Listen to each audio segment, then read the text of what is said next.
حضرت انس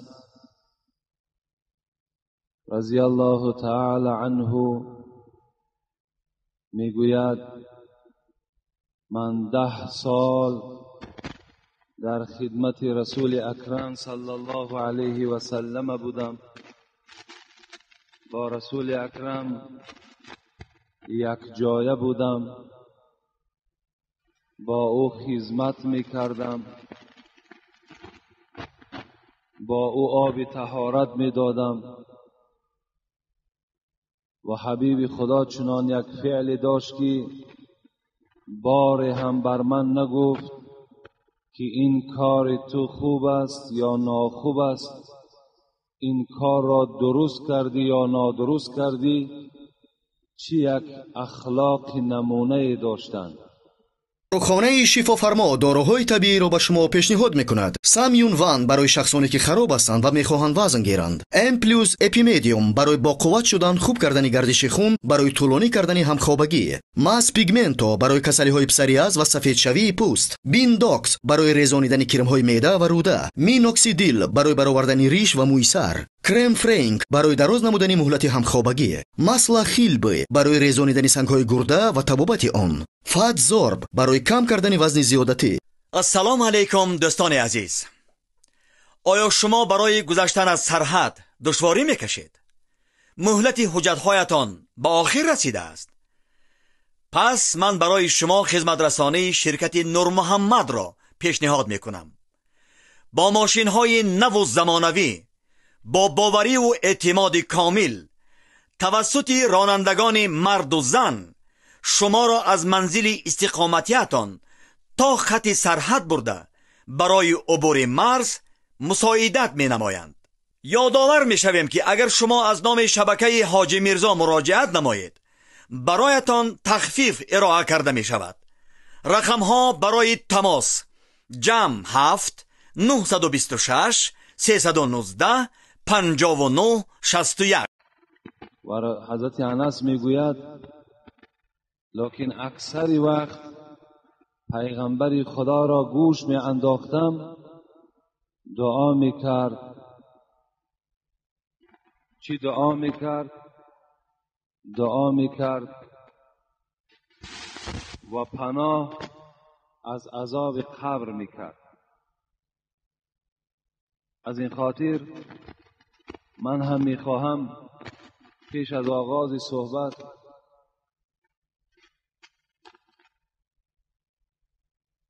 از این تعلیم رسول اکرم صلی الله علیه و سلم پناه طلب کردن از عذاب قبر شروع کنم، زیرا که روز از روزها ما و شما وارد قبر می شویم و در قبر گفت رسول اکرم صلی الله علیه و سلم که فتنه های وجود دارد، حتی وسواس شیطان هم در قبر وجود دارد. از این خاطر دست به سوی پروردگار می برداریم و دعا می کنیم که خدای مهربان اولا سکرات مرگ را به تمام این قوم جمع ما خدای آسان بگردان و خدای مهربان کلمه های شهادت و طیبه را در حالت سکرات مرگ بر زبان ما رانده بگردان و خدای مهربان زمانی که ما را در قبر می گذارند قبر ما را به باغ از باغهای جنت مبدل بگردان و قبرهای ما را پروردگارا منور بگردان و هر فتنه هایی که در داخل قبر ما هست خدایا با فضل خودت به حرمت این روز جمعه خدایا آن فتنه ها را دور بگردان. برادرای عزیزی که قرآن خونده نمیتونید با زبان عربی، اینا با ترجمه تاجیکی و همچنین با حرفای کریلیکی طرز خوندن قرآن. اینا بسم الله الرحمن الرحیم، به نام خداوند بخشنده و مهربان. هم زبان عربی قدی نویسه، هم با زبان کریلیکی طرز خوندنش، هم ترجمهش هست. انا اعطیناک الکوثر فصل لربک وانحر. اینا یکم آیت. به درستی که ما تو را کوثر عطا کردیم. یکم آیت نیم اینا اعطیناک الکوثر. هر یک آیاتی که میخونه ترجمهش هست، هم با زبان عربی نوشته، هم با زبان کریلیکی نوشته، هم ترجمهش با زبان تاجیکی است. السلام علیکم و رحمت الله و برکاته. و این سوال و جواب های ما انجام نیافت و میخواهم که این جمعه هم این سوال های بیشماری که الحال باز باقی ماندگی هستند یک قسمت اونها را برای شما مختصرا جواب میگویم. السلام علیکم داملای محترم، من یکی از مخلصان شما میخواهم که به من مصلحت دهید. پدر یک دختری که از دهه خودمان هست به من گفت که فعل و رفتار تو به من معقول است، تو آدم نمازخوان هستی، بیا من دخترم را به تو میدهم، اما دختر به من معقول نیست. پدر دختر هم دامالله هست، من چیکار کردم را نمیدانم. التماس داملای محترم به من یگان مصلحت دهید. البته رسول اکرم صلی الله علیه و سلم میفرماید هر یک نفری که میخواهد که یک زن را در نکاح خود درآورد، پیش از نکاح حقوق دارد که به چهره آن زن نظر کند. یعنی وقتی اون زن نگاه میکند و اون زن به این مرد وقتی که قبول میشود، معقول میشود، این زمان میتواند که خواستگارهای خود روان کند. لیکن وقتی که کسی نباشد، خواه داملا باشد خواه غیر داملا باشد، وقتی دخترش را در یک جوان پیشنهاد میکند و اون جوان در وقتی که این دختر که معقول نباشد، جوان حق دارد که وی رد کند. میگوید که رحمت، تشکر زیاد، ما از شما منتدار، لیکن دختر شما بر من معقول نیست. این حقوق این جوان دارد. برای همین یگان جایی یعنی روسوزی هم ندارد، زیرا این یک حیات خیلی بردوام به همراه تو می باشد. وقتی از روز اول که در تو معقول که نباشد، برای تو زندگی دیگر لذیذ و شیرین نمیگذرد، زیرا وی در دل تو پسند نیست، در دل تو معقول نیست. لیکن جوان عزیز، من حدیث از پیغمبر خدا را برای تو قرائت میکنم که پیغمبر خدا میگوید تنکح المرأة لأربع، شما دخترها را ای جوانها از 4 جهت میگیرید: لجمالها ولمالها ولحسبها ولدینها. شما دخترها را از 4 جهت اهمیت داده و در نکاح می درارید. اول، بسیار جوانهای هستند که فقط جمالدار میکابند. بسیاری از جوانهای هستند، دوم گفتم پیغمبر، که مالدار میکابند. بسیاری از جوانهای هستند که دخترهای وظیفه‌دار را میکابند. برادرش وظیفه دارد، پدرش وظیفه دارد. و بسیاری از شما دیندارها را میکابد. یعنی از 4 جهت، خواه مالداری او، خواه جمالداری او، خواه وظیفه‌داری او، خواه دینداری او. لیکن معلم ما، سرور ما به ما و شما چی میگوید؟ فظفر بذات دین تربت یداک. همه شما جوانها ده من مصلحت میدهم، گفت پیغمبر، که دیندار را بگیرین. زن دیندار را گرفتین برای شما خدمتگار میشوند و خاندان تو پربرکات میشوند. و اگر جمال داشته باشد و نماز نداشته باشد، جمال داشته باشد و از خدا نترسد، جمال داشته باشد و حیا نداشته باشد، جمال او برای تو چی منفعت میبخشد؟ اون جمال بعد 1 سال یا بعد نیم سال اون جمال از چهره وی دور می شود. جمال او ابدی در او وجود ندارد. مالداری هم مثل همین است. به دولت مناز و به محنت ملال. سعدی را خدا رحمت کند. انسان باید به دولتداری ننازد، به کمبغلی هم ننالد. میگه به دولت مناز و به محنت ملال، که این هر دو را زود از زوال. اینا زود هستند که یا آدم کمبغل به دولت می شود یا دولتدار کمبغل می شود. این تجربه حیاتی امروزه ما و شما برای ما و شما درس شد. یک کنایه بود در یک زمانها. هیچ بودگان هر کی شدند، هیچ بودند امروز کس شدند. دولت نداشتند دولتدار شدند. دولتدارها امروز بی دولت شدند. امروز ما و شما دیده ایستاده ایم. حضرت میگد همین است رسم سرای درشت، گه پشتی زین و گه زین به پشت. این رسم سرای درشت، این سرای درشت، این دنیای بی عدل، این دنیایی که ما و شما داریم، این سرای درشت است. این حضرت سعدی میگوید که انا این قاعده دنیا همین است که گاه در پشت زین هستی، گاه زین در پشت تو هست. یعنی این دولتداری و مالداری شما ابدی نیست. برای همین اون مالداری را که ما و شما میگیریم، مال وی زود است که از دست او زوال می شود، می رود. وقتی وی کمبغل شو چکار میکنی؟ باید که وی تو طلاق دهی، زیرا تو برای مالش وی گرفته بودی. ولی حسبها، پدری وی وظیفه داشت، برادرش وظیفه داشت، فردا فرمان برآمد از کار بیرونش کردند، باید وی تو طلاق دهی، زیرا مقصد تو برای وظیفه داشتن برادری او بود، پدری او بود. دیگر وی برای تو محبوب نمی شود. از این خاطر تعلیم رسول اکرم گوش کن در کار.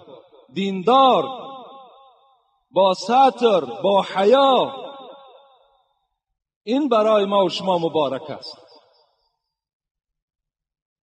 السلام علیکم داملای محترم. با عقیده بعضی اشخاصان میگویند که در مسجد از جانب چپ یا راست ایستادن نمازخوان از جهت ثواب یگان فرقیت دارد. حدیث پیغمبر خداست کسی که در طرف راست امام است ثواب آنها بیشتر است. یعنی کسانی که اگر از این جانب می نشینند، این جانب طرف راست امام است. اینجا رسول اکرم گفتند ثواب زیادتر است. در داخل مسجد از جانب چپ قامت گفتن یگان نقصان دارد؟ نه، باک ندارد. از هر جای مسجد اگر قامت برای نماز گویم باک ندارد.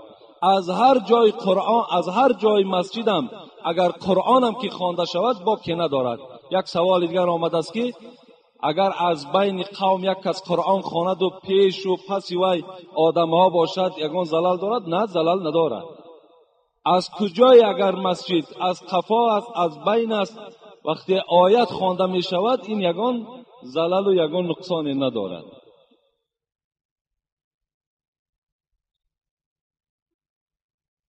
محترم حاجی میرزا، ما یکی از مخلصان شما از شهر دوشنبه فهمیدن می خواهیم که شعرهای عمر خیام در کدام موضوع نوشته شده است. می خواهیم که در یکی از نمازهای جمعه سخن گویید. این عمر خیامی که این فیلسوف خدا رحمت و مغفرتش کند که امروز اکثر شراب خورها، اکثر حرام خورها میگویند گویا که شعرهای عمر خیام یعنی فقط به خمر و به مینوشی دلالت میکند. این البته به البته غلط است و خطا است. عمر خیام نفری هست که اولین همین جدول مندلیو میخونده ما و شما در مکتب از خیمیا.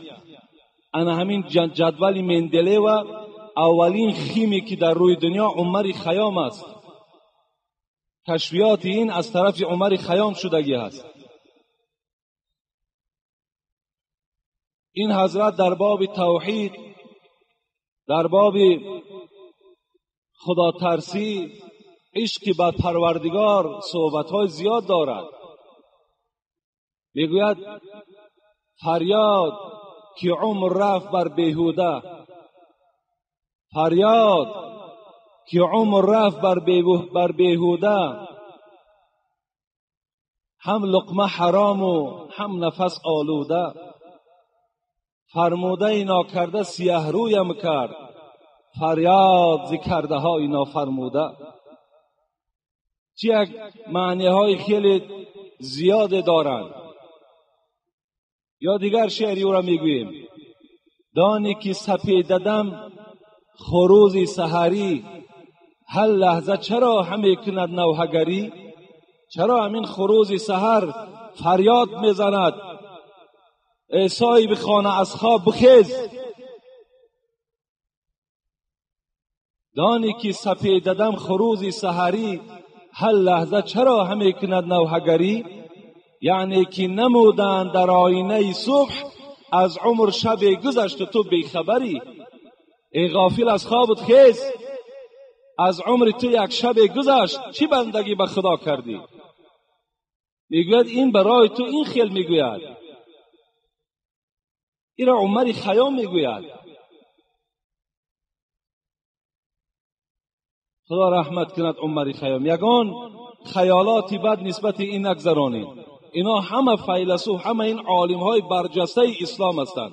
در یک شعرش میگفت که من در بسیاری از موعظه ها در معرکه ها میگویم: گر از پی شهوت و هوا خواهی رفت. این تعلیل حدیث است. گر از پی شهوت و هوا خواهی رفت، از من خبرت که بینوا خواهی رفت. ای انسانی که تو امروز از پی نفس، از پی خواهش نفست حرکت کردیستی، یقین دان میگوید سوره یوسف: این النفس لعمارة بالسوء. این نفس شما دشمن شماست. این تحلیل آیت است. گر از پی شهوت و هوا خواهی رفت، از من خبرت که بینوا خواهی رفت. بینگر، حضرت میگوید همه شما در خطاب دارد: بینگر چی کسی و از کجا آمده ای؟ میدان که چی میکنی، کجا خواهی رفت. از کجا آمدی؟ از کجا آمدی و برای چی آمدی و چی کار کرده ایستاده ای و کجا می روی؟ این چهار چیز تحلیل کو میگوید. این همه شعرهایی هست که فقط به سوی دعوت حقیقت، به سوی دعوت راست ما و شما را دعوت کردند.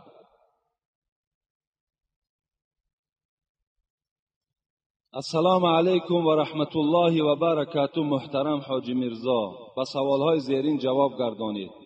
شخص مست از دنیا سفر میکند، چرا به او جنازه میخوانید یا جنازه میخوانند؟ دوم، خطبه نمازها چی معنا دارند یا خطبه نکاح؟ خطبه نکاح و خطبه جنازه، خطبه خود از کلمه خطاب است. یعنی خطبه ها همه سر به سر چه تحلیل های زیبا دارند، چه یک معناهای خیلی بلند دارند. لیکن افسوس که این جمعه های ما و شما یعنی فرصتی او را ندارد، وقتی او را ندارد که ما هر یک دانه خطبه را برای شما تحلیل کنیم، از جهت نرسیدن جای، از جهت در بیرون بدن مردم. دیگر ما وقتی نمیابیم که به شما خطبه را دانه به دانه تحلیل کنیم و الا انشاءالله اونقدر یعنی علم ذره داریم که همون خطبه ها را برای شما تحلیل کنیم، لیکن فرصتش نمیرسد. خطبه این یک خطابی هست، باید خطبه هم به موعظه گذرد. لیکن آدم های مستی که از دنیا میگذرند، چرا جنازه میخوانید یا میخوانند؟ در اصل ما چندین آدم های مست جنازه خواندیم، چندین آدم هایی که از گیرین مرده بودن جنازه خواندیم. لیکن همونها فرزندهای قوم ما بودند، فرزندهای کسانی بودند که در همین پهلوی من نماز میخوانند. از ما خواهش کردند که نماز هم را خوانده دهید. اگر من نمیخواندنم دیگر کس میخواندش. امروز یک شرایطی شده است که یعنی اگر چی من ردم کنم بگم همین انسان ایمان ندارد، حالا که من 10 دلیل دارم که آدمی مست از دنیا میگذرد، یا آدمی که از گرایی کشیدن میگذرد یا در راه دزدی میگذرد، اینا نفرهایی هستند که اگر تمام مولوی های دنیا جنازش خوانند و ایمان ندارد. لیکن امروز یک وضعیت شرایطی شده است که وای باید به جنازه نماند. همه شما این شرایط و این وضعیت میدانید، لیکن یقین دانند که جنازه ما که خوانده می شود، لیکن وای هیچ یگان فایده از این جنازه ما برده نمیتواند. لیکن زیرا که وای خودش نجاست است، وای خودش بی نماز است، در او چگونه نماز ما درست می شود؟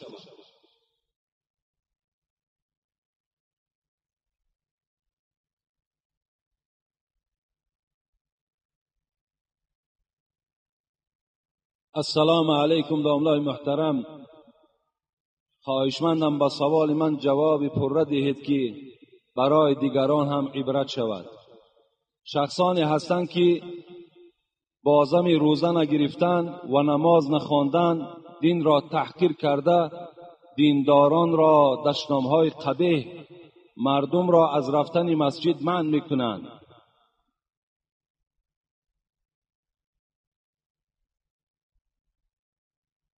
در اسلام جنازه کردن این چنین شخصان چی معنی دارد؟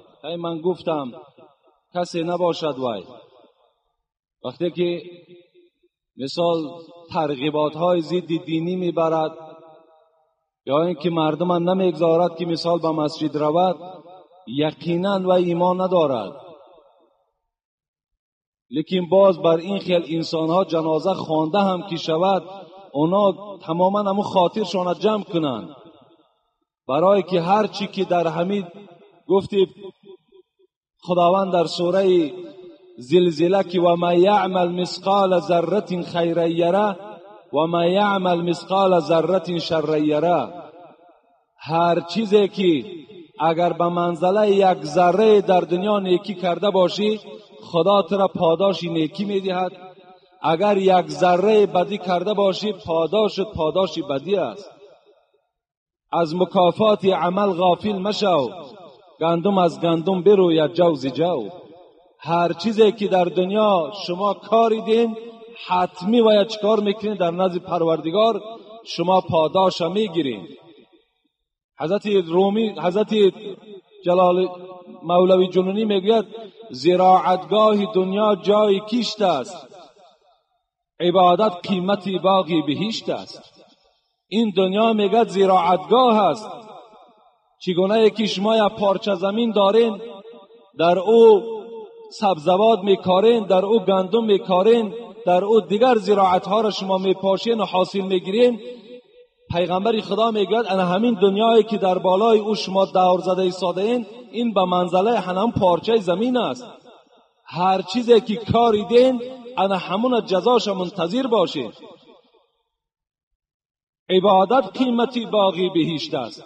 آن کلیدی که بهشت کشاده میکند، آن جنتی که تمام نعمتها در داخلش دارد، برای کسانی هستند که در دنیا عبادت دارند، در دنیا رنج دارند، در دنیا عذاب و مشقت از حساب اسلام میکشند. انا جنت نصیب اونهاست. هم مبارزه با اسلام میبری، هم دیندار را بد میبینی، هم ملاها را بد میبینی و هم میخوای باز وارد جنت شوی. مولودی که در خانه حاجی گذرانیدید، بعد آن دی روز دیگر معرکه مینوشی و فسق و فجور گذشت. آیا این در نزد اسلام چگونه است و این حاجی چه حاجی است؟ با احترام مخلصی شما، من نمیدانم که هستوی ما در کدام معرکه مولودم نی، بلکه یک معرکه پند نصیحت گذراندیم و بعدش اون حاجی باز معرکه مینوشی کردن، فسق و فساد کردن. آیا مثال چی مکافات دارد؟ هر یک انسان یعنی برای آنه که وای اون شب پند نصیحت تشکیل کرد، چی رحمت الهی در اون خانه ریختگی بود و چی برکات در اون خانه پیدا شده بود. یکی مبادایی که از پسش باز مینوشی شد و یقین داند که تمام اون فیض و برکات از اون خانه برداشته شد، اون ثوابها خط زده شد. در جای او چی می شود؟ عصیان نویسانده می شود. لیکن باور کنین شرمنده باد همون حاجیه که در خانه او مینوشی می شود، در خانه او فسق فساد می شود. وقتی در خانه داملا فسق فساد شود، در خانه حاجی فسق فساد شود، در خانه مولویش مینوشی شود، پس از این عامه مردم دیگر چی ماند؟ چی طلب کنیم؟ خر عیسی گر برش به مکه، گرچه آید هنوز خر باشد. عاقلان این سخن نکو دانند، زاده خر همیشه خر باشد. حیف که خانه این گونه آدم‌هایی که مثال باید در بین جمعیت باشند. مردم از اینها باید عبرت گیرد.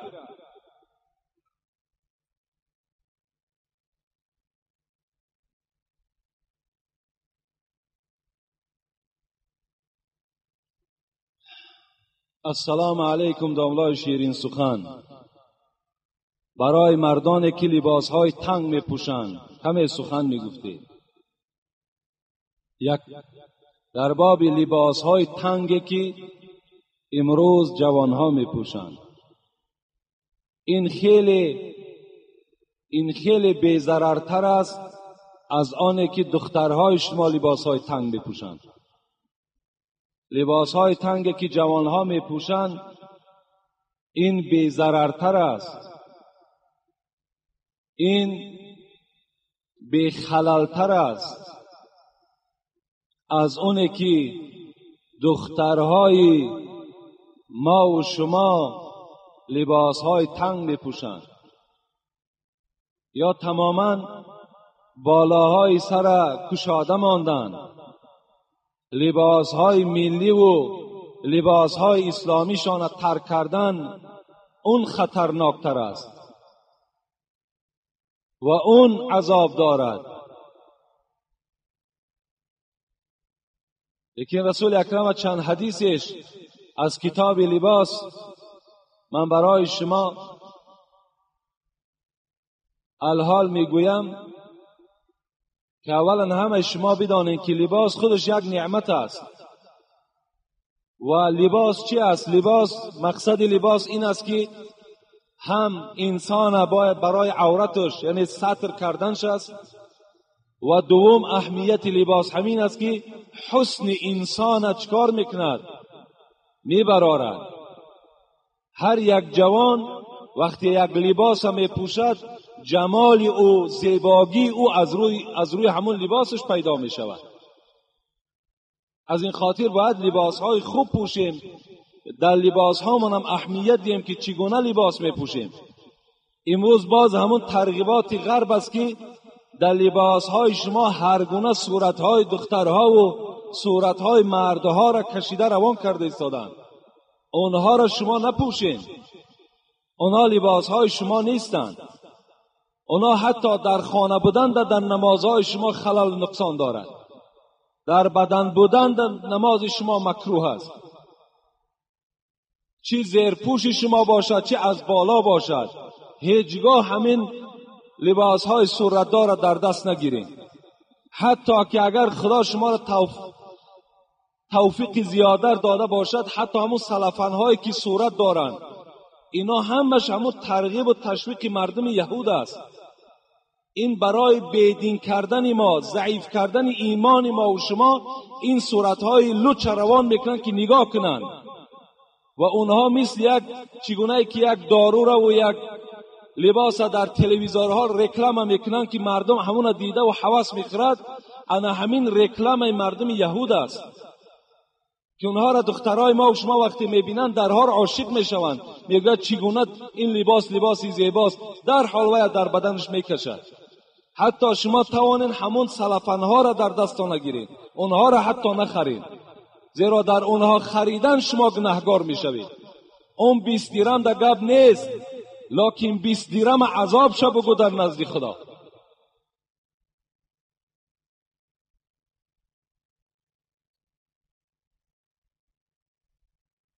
مر رجل علیه ثوبان احمران فسلم علی النبی فلم يرد علیه، رواه ترمذی. میگه رسول اکرم با پیش یک جوانی با پیش پیغمبر خدا گذشت که لباسی سرخ داشت، هم شلواری سرخ داشت، هم لباس کرته سرخ داشت. با پیغمبر سلام گفت، پیغمبر سلام او را نگردانید. در شرح حدیث میگوید که پیغمبر خدا را از لباس این جوان نفارید، یعنی از پوشیدن لباس سرخ رسول اکرم منع کردند. رسول اکرم دوست می داشتن سفید را، دوست می داشتن سیاه را، دوست می داشتن لباس سبز را.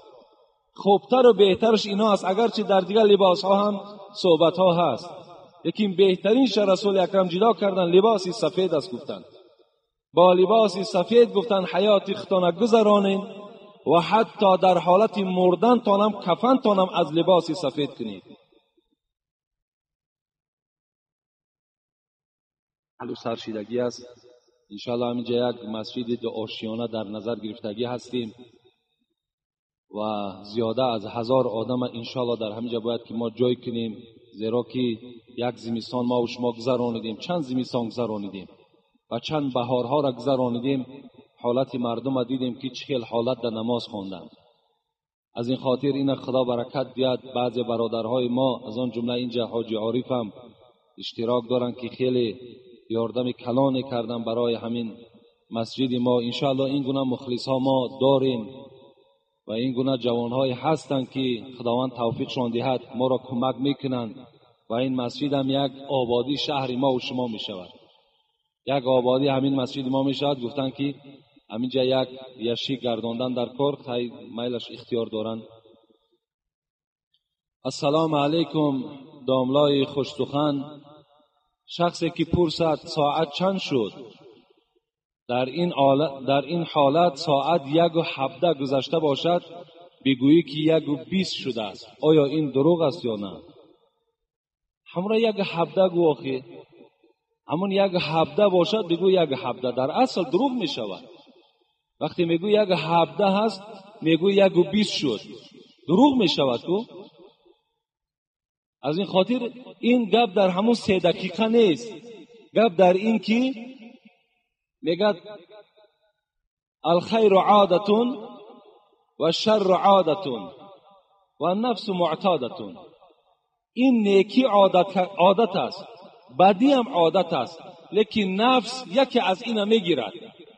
یعنی وقتی که تو یک بار دروغ گفتی، البته برای تو دروغ گفتن آسان می شود، دفعه دیگر هم دروغ میگویی.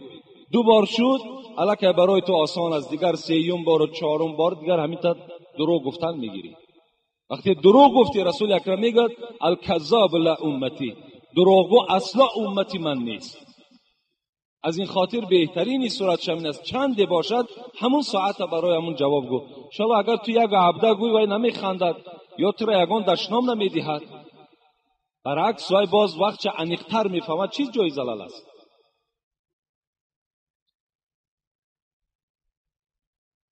السلام علیکم داملای عزیز و گرامی. یک سوال دارم. من یک معرکه خرسندی یعنی توی دارم. آیا اجازت هست که بین عید رمضان و عید قربان گذرانم؟ زیرا میگویند که درست نیست. بین عید رمضان و بین عید قربان توی کردن یگان زلالی ندارد، جایز است. یگان جای نقصش هم نیست. اگرچه میگویند این برادر، من فکر میکنم این از همان زنها هست که امروز چی فتواهای نادرستی در بین مردها پاش میکنند، لیکن خداوند مرد را با عقل گفته است، عقل مرد را از عقل زن بالا گفته است. همون مردها الحمدلله امروز شما داملا دارین، امروز شما دانشمندها دارین. از زن در پرسیدن، از مادر در پرسیدن، از یک زن همسایه در پرسیدن، از یک داملا پرسید. که آیا درست هست یا نه. یعنی این گونه فتواهای نادرسته که جمعه آینده یک جوان میگوید که مادرم میگوید که اگر کسی که زیر پاش اگر خف کند در زمینهای جنت میلش بد. این فتوای مادرش. همون جوان شاید که بیچاره هیچ روزی جمعه دیگر خف نکنه زیر پاشه که این زمینهای جنت آدم هم میلش مانده است. او یخ است زمینش.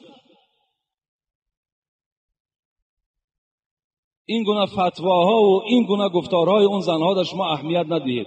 من برای شما یک حکایه میگویم. کسی که همین با گفتار زنش میرود و پیشواها را گوش نمیکند، میگوید خسرو زنی داشت به نام شیرین. با دقت باشین جوانها. خسرو زنی داشت به نام شیرین و باری میگه در قصر نشسته بودند. به ناگاه میگه یک ماهیگیر و پیش خسرو و شیرین گذر کرد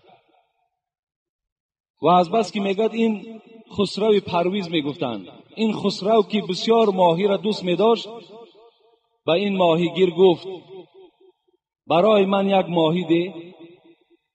یک ماهی کلانی را میگه این ماهیگیر در پیش خسرو گذاشت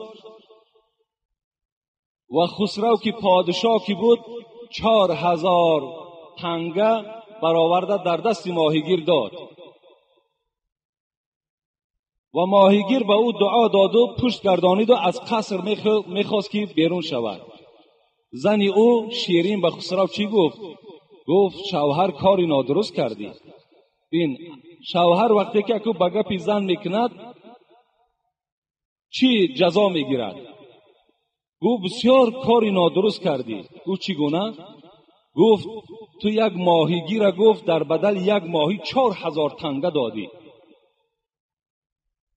گفت خیر می شود زللی ندارد. گفت اگر فردا یک خدمتگار این قصر تو پیش تو آید و ماهانه طلب کند، تو اگر 4000 تنگه به او دهی میگوید ای خسرو من در نزد تو قدر همون مثل همون ماهیگیر قدر داشتم که 4000 تنگم دادی. اگر کم دهی میگوید نخواه که من قدر همون ماهیگیر در نزد تو قدر نداشته باشم. خسرو در حال در این گپ زن میگه فریفته شد و گفت راست میگویی. گفت من الکی مال را تسلیم کردم، بی ادبی میشود که وای فیرات کرده و از دستش باز 4000 تنگه را گیرم. گفت نه، گفتی را یک کار میکنیم، الحال فریادش کن و با او بگو که این ماهی که نزد ما گذاشتی نرس یا ماده. اگر گوید که نرس بگو برای من ماده در کار. اگر گوید ماده هست بگو نر، من ماهی نر میخورم. این صیاد که آدمی زیرک بود در حال وقتی که فریاد کرد گفت ای صیاد، گفت ای ماهیگیر، این ماهی که نزد ما گذاشتی نرس یا ماده؟ گفت خسرو گفت خدا تو را رحمت و مغفرت کند، این ماهی که من نزد تو گذاشتم این خنثا هست، نر و ماده هست.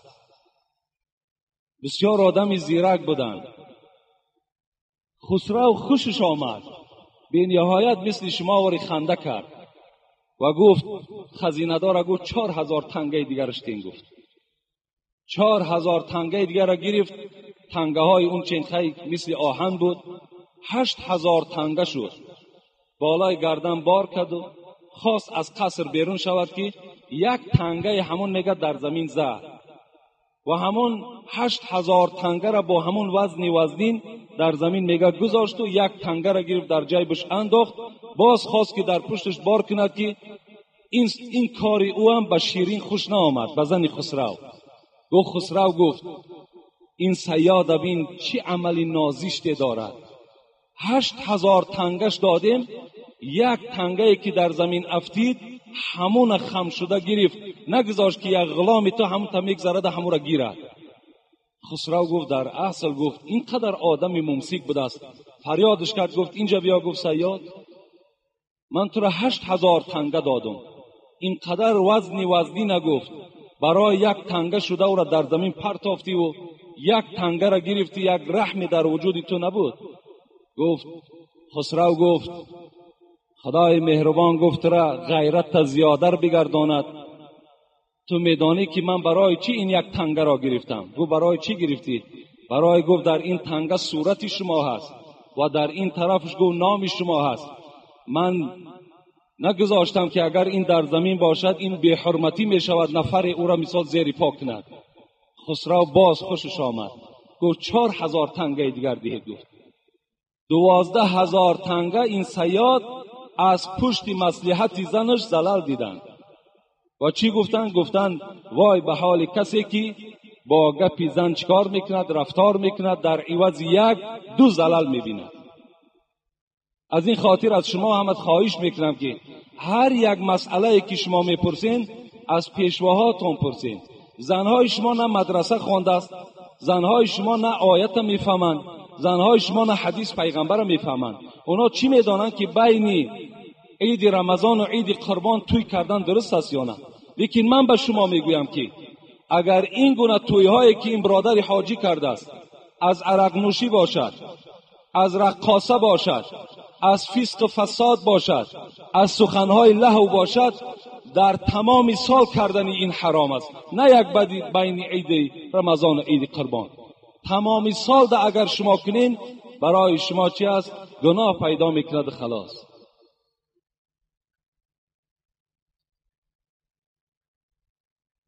السلام علیکم داملای محترم، یک سوال دارم. آیا در توی آیت خواندن درست است یا نه؟ یا ختم قرآن کنم؟ زیرا میگویند که در خرسندی آیت خوانی مصیبت میاره. آفرین.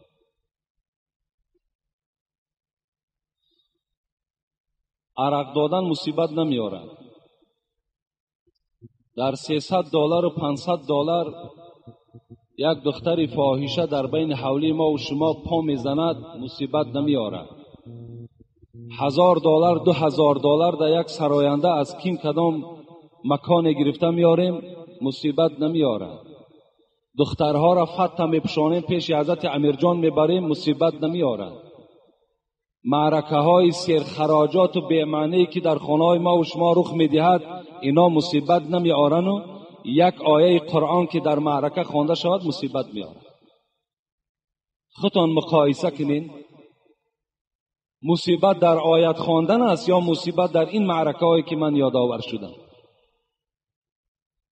خوش به حال آن برادری که در معرکه او صدای قرآن است. خوش به حال آن برادری که در توی او موعظه است. خوش به حال آن برادری که در خاندان اون ختم قرآن می شود. اینا برکات هستند. پیغمبر خدا میگوید ما من قوم یقومون من مجلس لم یذکر الله تعالی فی الا قام عن مثل جیفة الحمار. در کدام خانه ای که اگر توی شود، در کدام خانه ای که اگر نکاح شود، در کدام خانه ای که اگر خدایی شود، با اصطلاح امروزه که ما خدایی میگیم یعنی خیر احسان شود، اگر در اون خانه اگر امر معروف و نهی منکر نشود، اون مردم پیغمبر خدا گفتند اونها نعمتهای حلال کرده را نخوردند، اونها از اون شوربا و آش و میوجاتی که این بیچاره خریده است او را نخوردند، بلکه اینها از گوشت و پوست خر خورده و خسته خانه هاشون رفتند. در معرکه‌ای که اگر یاد خدا نشود، در معرکه‌ای که اگر یک حدیث پیغمبری خدا تحلیل نشود، اون معرکه را رسول اکرم با یک خری مرده تشبیه دادند. و او انسانی که $1000 و $2000 ده این نعمتها را برای مردم خریده است و گویا که این پول در یک راهی فسق و فساد حواله کرده است و در نزد خدا اجر ثواب نمیگیرد. این حدیث پیغمبر است، این یگان حدیث من نیست. و شما یقین دانین خدا سوره الحاق داره، ما و شما پاره 30 شاید اکثر شما دانین ثم لتسألن یومئذ عن النعیم. البته به البته اینجا نون ثقیله میگوید، نون تأکیدی است. ثم لتسألن، البته به البته خداوند در روز قیامت شما را از این نعمتها میپرسد، عن النعیم، از این نعمتهایی که میخورین خداوند شما را میپرسد. ابن عباس خدا رحمت و مغفرتش کند، شاه مفسران، در تفسیر ابن کثیر میگوید که از کدام نعمتها میپرسد خداوند. از ابن عباس پرسیدن کدام نعمت هاست؟ حضرت عباس چی گفتند؟ از گوش، از چشم، از دهان، از دستها، اینا نعمتی هستند که خدا بر ما داد و از اینها در روز قیامت خداوند میپرسد که اینها را ما در کدام راه صرف کردیم. حضرت سعدی چی میگوید؟ چشم از برای دیدن آیات قدرت است. بیایید یک نظر کنیم کنی همین نعمتهای خدا داده است، این چشم برای تماشا کردن همون فسق و فساد است یا برای یگان چیز دیگر است؟ بیاین سعدی را گوش کنین. چشم از برای دیدن آیات قدرت است. آیات گفتن نشانه ها. شما میگوید با این چشم این آسمانی بیکنار تماشا کنین، شما با این چشم این آسمانی بی ستون تماشا کنین، شما با این چشم این ستاره هایی که از زمین دیده کلان هستند و یکدیگر قطع حرکت دارن با یکدیگر نمیرسن، این قدرت ها را مشاهده کنین. با این چشم شما این بحرها را نظر کنین که این قدر حیوان ها در داخل او رزق روزی یافته خورده ایستادند، اینها را شما نظر کنین. این چشم برای او هست. میگوید این چشم برای او است که شما قدم زنان مسجد بیایید. چشم از برای دیدن آیات قدرت است. گوش از پی شنیدن اخبار حکمت است. این گوش ها میگه باید که حکمت شنوند، اینها باید آیت قرآن شنوند، اینها باید موعظه را شنوند، اینها باید که پند و نصیحت شنوند. در آخر چی گفت سعدی؟ بین چی یک سخت برای کسانی که این گوش و این چشم، این گوش و این چشم اگر در راه خودش صرف نشود، چی میگوید؟ هرگر که حق نبیند و حق نشنود کسی، آن چشمی که حقیقت نمیبیند، آن گوشی که حقیقت را نمیشنود، هرگر که حق نبیند و حق نشنود کسی، کور و کر است بلکه از آنم فروتر است. وای کور است، وای کر است، بلکه از اونم دیده پستر است. خدا در قرآن میگه، سوره اعراف است والله اعلم یا انفال است، اولئک کالانعام بل هم اضلوا اولئک هم الغافلون. این کسانی که این اعضاها را در راه نادرست صرف میکنن، اینها اولئک کالانعام، انعام گفته چارپا را میگن، اینا گو مثل چارپایان هستند. بل هم اضلوا، اینا از چارپایها هم دیده پستر هستند. اولئک هم الغافلون، این کسانی که این اعضاها را در راه نادرست صرف میکنن، اینا از حیوان هم دیده پستر و در غفلت هستند. خدا میگوید البته در تویخانه آیت خواندن مصیبت نمی آرد، بلکه این کارهای ناروا و نادرست و این معرکه های سرخراجات و سر اسراف شما برای شما مصیبت می آرد. یک مصیبت شمین است که شما را قرضدار می کند، دیگر مصیبت شمین است که فرزندهای شما را در بدر کرده است، بیچاره در ملکهای غریبی کار کرده ایستاده.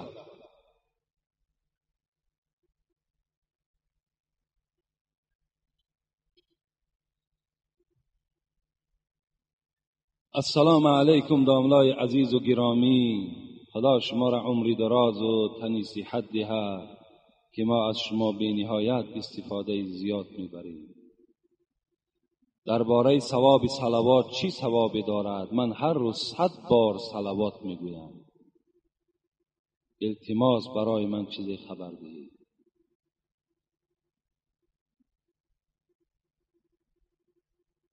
عبدالرحمن ابن عوف یکی از صحابه پیغمبر است، بسیار آدمی با دولت بودند. میگوید به پیش یک در احضار خرما گذشتم، نگاه کردم که حبیب خدا پیشانی مبارک در زمین گذاشتگی بود، سجده داشت. ایستادم، کی حبیب خدا سرش را می بردارد؟ عبدالرحمن ابن عوف میگوید مانده شدم، حبیب خدا سرش نمی برداشت. فکر کردم که این جان حبیب خدا به آسمان پرواز کرده باشد، یا تصور کردم که از قالب حبیب خدا جان جدا شده باشد. بعد میگد مدت دراز حبیب خدا سرش را برداشت و با او سلام کردم و گفتم ای حبیب خدا اینقدر سجده طولانی کردی؟ میگوید گفت الحال در سجده بودم که جبرائیل آمده بود، با جبرائیل امین صحبت داشتم و از نزد پروردگار آمد و بر من سلام فرستاد و بعد سلام گفت که با رسول خدا برسان که من صلی علیک صلیت علیه فسجدت شکرا لله. در حالت سجده بودم که جبرائیل آمد و گفت ای حبیب خدا از پروردگار به تو سلام آوردم و بعد سلام گفت که به تمام امتهات خبر بده که کدام اونها اگر گویند که اللهم صل علی محمد یا گویند که صلی الله علیک یا رسول الله یا گویند که درود و رحمت باد بر رسول خدا، صلیت علیه، من که پروردگار اونها هستم من 10 رحمت در نامه اعمال اونها می نویسم. فسجدت شکرا لله. من این سجده طولانی یک سجده شکرانه بود که این مرحمت الهی را ببین که کسی که بر من صلوات میفرستد خداوند بر او 10 صلوات میفرستد. این سجده طولانی من بهر این بود. یعنی کسانی که اگر با رسول اکرم صلوات میفرستند تصور کنند که از نزد پروردگار در هر صلواتشان 10 ثواب و 10 رحمت الهی در نامه اعمالشان کتابت می شود. پیغمبر خدا میگوید البخیل من ذکرت عنده فلم یصلی علی. بخیل ترین شما کی هست؟ بخیل ترین شما آن کسی هست که نام من در همون معرکه یاد شود و وی در روح من وی بر جسد من صلوات نفرستد. وی بخیل ترین امت من در بین امت من هست. خوش به حال آن برادرانی که دائم صلوات میفرستند. یک عبدالحمید گفتگی عبدالواحد ابن زید میگوید حج رفتم، در حج میگوید یک جوانی را دیدم که هر گاهی که هر پهلو میگشت میگفت اللهم صل علی محمد، میخیست اللهم صل علی محمد، مینشست اللهم صل علی محمد. من گفتم این قدر تو صلوات پیغمبر را زیاد میگویی؟ گفت این یک سیر دارد ای عبدالواحد. من سال گذشته با همراهی پدرم حج آمدم و در همین نصف راه بودیم که پدرم از حیات گذشتند. شب شد، نگاه میکنم که همون چهره نورانی که پدری من داشت، چهره پدرم به سیاهی مبدل گشت. چهره پدرم به نهایت سیاه شد. خیلی غمگین شدم، زیرا سبب سیاهی این سبب یگان بدبختی می شود. چرا چهره پدری من سیاه شد؟ من که دائم صلوات می گفتم و همه وقت که این عادت من بود، وظیفه من که بود، شب میگه در خواب نگاه کردم یک مرد خیلی زیبای نزد من آمد و من پرسان کردم ای دوستی خدا شما کی هستین؟ گفت من رسول خدا صلی الله علیه و آله و سلم هستم و آمدم و این چهره سیاهی که در پدر تو پیدا شد و تو را غمگین گردانید برای آنی که تو دائم بر من صلوات میفرستی، من از پروردگار خود طلب کردم که روی چهره این فرزندی که دائم صلوات میگوید چهره این پروردگار را با اصل خودش مبدل بگردان و مرا پروردگارم اجازت داد و الحال من مسح در بالای چهره پدر تو کردم و چهره پدر تو مثل اوله شد. از خاطر چی؟ از خاطر که تو دائم در زبانت اللهم صل علی محمد و علی آل محمد داری.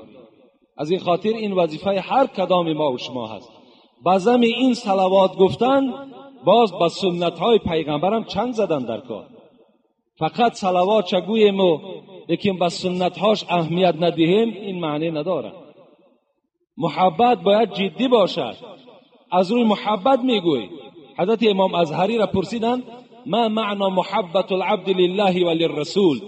ای عالم زمان، کسی گوید که من پیغمبر خدا را دوست می‌دارم، کسی گوید همین خدایی که مرا خلق کرده است دوستش می‌دارم، آیا وی باور کنیم یا نه؟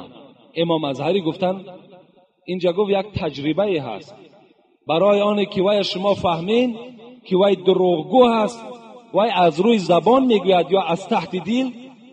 اینجا گفت امرش همین است که الطاعت لهما والاتیان فی امرهما. نگاه کنین که آیا وی پیروی قرآن و پیروی حدیث های پیغمبر هست یا نه. اگر آن چیزی که خدا گفته است، آن چیزی که پیغمبر گفته است اگر عمل کننده باشد، یقین دانین که وی محب خدا و محب پیغمبر است. لیکن اگر گوید من خدا را دوست می‌دارم، پیغمبر را دوست می‌دارم، اینا مرحمت نگاه کنین که رفتم حج کردم 3-4 هزار دلار صرف کردم، یکی وقتی معرکش از عرق نوشی و وقتی که اگر در خانهش فسق فساد شود و کی باور میکنه؟ کی باور میکنه؟ آدم مسلمان باور نمیکنه.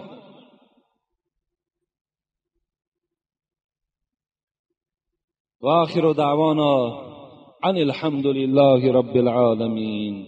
انشاءالله ما با شما باز مگرم سوال جواب کنیم، زیرا به نهایت سوالهای زیاد است و سوالهای هستن باور کن از موضوعهای جمعه را دیده مهم هستند. اگرچه موضوعهای ما در پیش هستند، انشاءالله با شما باشیم، زنده و سلامت باشیم. فقط شما دعا کنین که خداوند عمر ما را دراز گرداند و تن صحت بر ما نصیب گرداند. انشاءالله هر یک خواسته که از شما باشد و هر یک موعظه‌ای که یعنی قوت ما در او میرسیدگی باشد، ما به سمع شما انشاءالله حقیقتش میرسانم.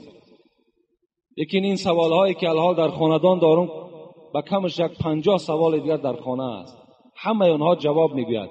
لیکن بعضی سوالها را من جواب نمیگویم. کسی که فهمد که سوالش جواب نشد وای بر من مراجعت کند، زیرا وای بین این مجلس نیست. سوالای هستن که معنی ندارن، سوالای هستن که یک سوالی نمی یک کوچگی هستن. مثال همین پیاز با پات با شطب زنید چیکار میکنن؟ یا که مثال دیگر یک مسئله هایی که هیچ حاجت نیست اونها را جواب گفتن. ما همون مسئله های جدی و اساسیش را جواب میگوییم.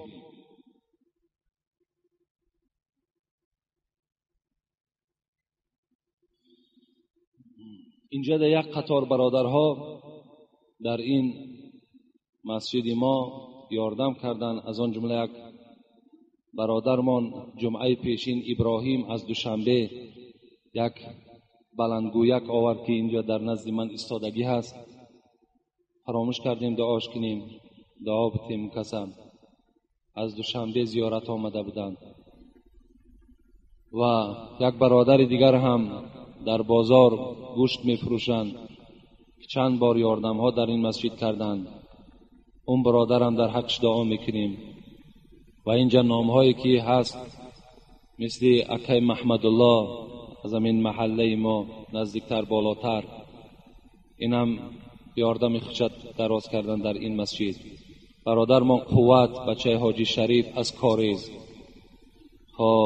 و این صندوق خیریه‌ای که داریم اینم الحمدلله که از اینم خیلی کمک‌های زیاد علاوه در دادن معاش این مسجد، در این تعمیر مسجد صرف شده ایستادند.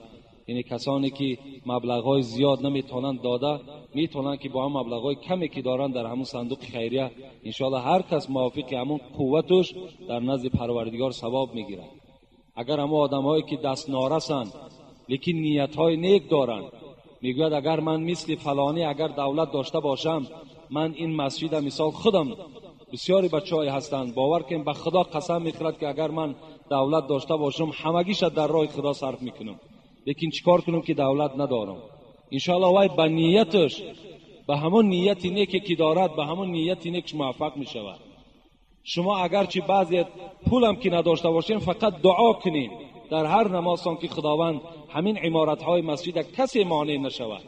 برای دشمن‌های مسجد هم زیاد هستند، ناخواهان مسجد هم زیاد هستند. کاری کن دعا کن که خدا دل اونها را نرم کنه.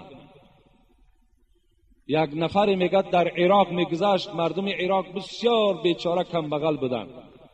گذشت میگه دید حال مردم که بی نهایت خراب است، مردم حتی یک تیکه نان نمیابند که خورند. و این مرد چی گفت؟ گفت اگر پروردگارا این کوهی بلنده که در پیش من است اگر همین به گندم مبدل کنی، قسم به عظمتیت که همین در مردم عراق تسلیم میکنم. میگه یک ندای از آسمان آمد که ای فلانی، در نامه اعمال تو صدقه کردن مثل این کوه گندم نویسانده شد، زیرا نیتی تو نیتی نیک بود. اون برادرانی که البته ندارن قوت لیکن نیتشون خیر است، انشاءالله برابر همون کسانی که سوم میدهند مسجدها تعمیر میکنن ثواب میگیرن از روی نیت نیکشون. فقط بدخواه نباشین، فقط نگوین که این قدر مسجد زیاد شد. مسجدی بسیار چی در کار؟ مسجدی بسیار در کار است. مسجد جای تعلیم است، مسجد جای یک تربیه است. در مسجد الحال شما آمده اشتراک کردین، چی زلال دیدین؟ یگانه جایی هست که دلهای شما نرم می شود، دلهای شما آرام می گیرد. یک هفته اینه همون تمامی وزنینی ها و ماندگی های شما همه گم می شود. رسول اکرم می گوید لکل شیء ثقالتون و ثقالت القلوب ذکر الله عز و جل. هر یک دل زنگ می زند، لیکن برای هر یک آلتهای دنیایی هم زنگ میزند، مثل آهن زنگ میزند، لیکن یک پاره نجدک هم میگیرن همون زنگ میشکن تازه میکنن. رسول اکرم گفت دلها هم زنگ میزند، لیکن دلهای زنگ زده را چی تازه میکند؟ ذکر الله عز و جل. فقط پند موعظه، فقط یاد خدا، فقط خواندن قرآن زنگ دل دور میکند. یگانه مسجد جایی هست که در دوام یک ساعت زنگهای دل شما را همشه میخورد، نابود میکنه.